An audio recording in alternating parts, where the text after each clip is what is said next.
Yan, siyempre nagpapasalamat tayo kay Idol Ryan Olos sa kanyang napakalaking tiwala dito sa atin sa 4F. So yan, magandang hapon po mga idol. Flex lang natin tong ating for deliver ng Molino, Cavite. So ito na nga po pala mga idol, yung Honda EDB 160 na pinagawa ng idol natin, isang OFW. Pinagawa niyang Thailand concept. Ayan, bali po ito po ay finished product na po at kinakarwas na lang ng mga idol natin. Yan, shoutout sa mga tropang hubag. Hindi, mga tropang pogi yan, mga tropang pogi. Yan, at ito nga po pala mga idol yung mga gulong na ginamit natin dahil nga po siya po ay Thailand concept.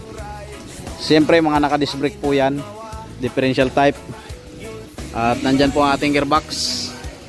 Yan, para sa ating reverse gear, forward and reverse.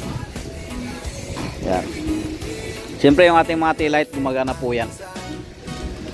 Pure stainless po ito at saka yung kanyang crash guard. Yan. Siyempre nagpapasalamat tayo sa nagpagawa nito sa atin, si Idol Olos ng Molino. Yan. Honda EDB. Napakaangas nito mga idol, magiging model po natin sa Cavite. Ayan. So, karwas ng ating Honda EDB. Pati dito sa loob, dami niya na ng karwas to.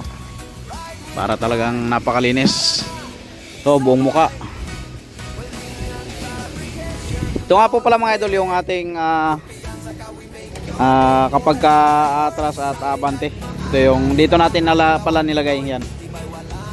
Dahil nga po ang ating customer ay isa pong OFW at kailangan niya pang magsaklay para makalakad. So hindi niya kaya mag single mga lodi. Kaya pinagawa niya po sa atin ng 3 wheels mga idol para naman mayroon siyang service. Ang ating pong idol po pala isang PWD at isang nagtatrabaho po siya sa Alabang mga idol.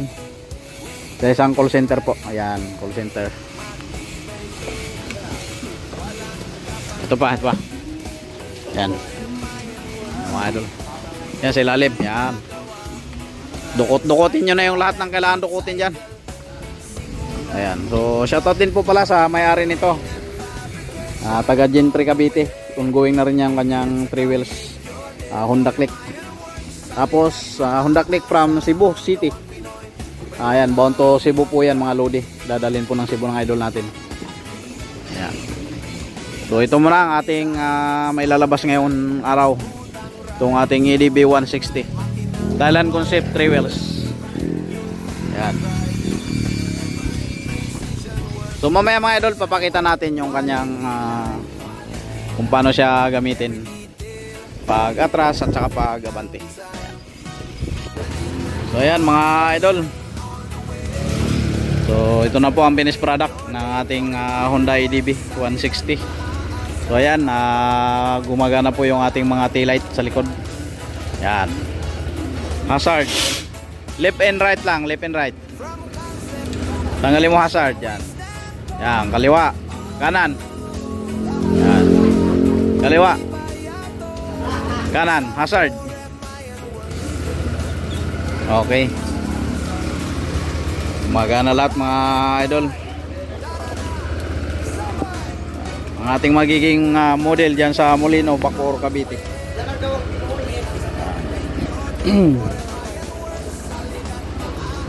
Yan. Okay na ang ating Honda EDB 160 bound to Cavite. Yan. Pakaangas mga idol.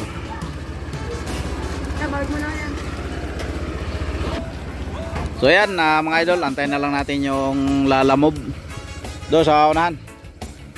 Doon natin na i-park dyan sa gilid. Yan. Okay. So antayin na lang yung lalamove nyan mga idol at ikakarga na natin tong ating EDB na 160 na ginawang Thailand concept. Yan. Pabuhay nga ng ilaw.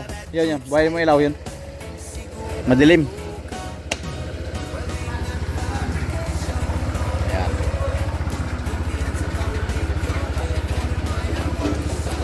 Ayan, siyempre nagpapasalamat tayo kay Idol Ryan Olos sa kanyang napakalaking tiwala dito sa atin sa 4M Iron Works Jeep Cycle Sidecar Maker and Fabrication.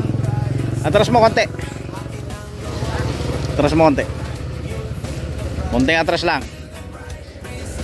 para maikutan natin. Okay, okay na yan, okay na. Yan. Honda EDV 160. Yan. Isa pong PWD mga idol yung nagpagawa nito sa atin. So ito nga po pala yung pinakalagayan ng saklay ito. So ipapasok, ilalagay dito yung saklay mga idol, tapos yung dulo doon ipasok. Gaganon siya para hindi malaglag. Yan, dito isasabit. Yan. Simpleng ano lang yan, lagayan mga idol. Lagayan ng saklay. Alright. So sana'y dumami pa magpagawa ng ganito. Honda EDV 160 Thailand concept. Yan, maraming salamat po mga idol. Siyempre, God bless you po sa inyong lahat. Ayan. Okay na.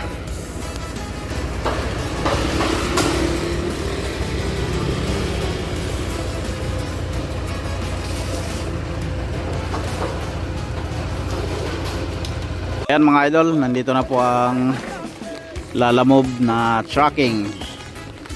Karganan po natin tong ating Honda EDV na 3 wheels bound to Molino, Bacoor, Cavite.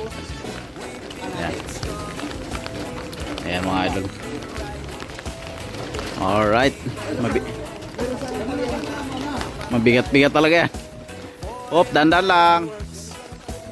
Ayan mga idol. Okay. Galing ko.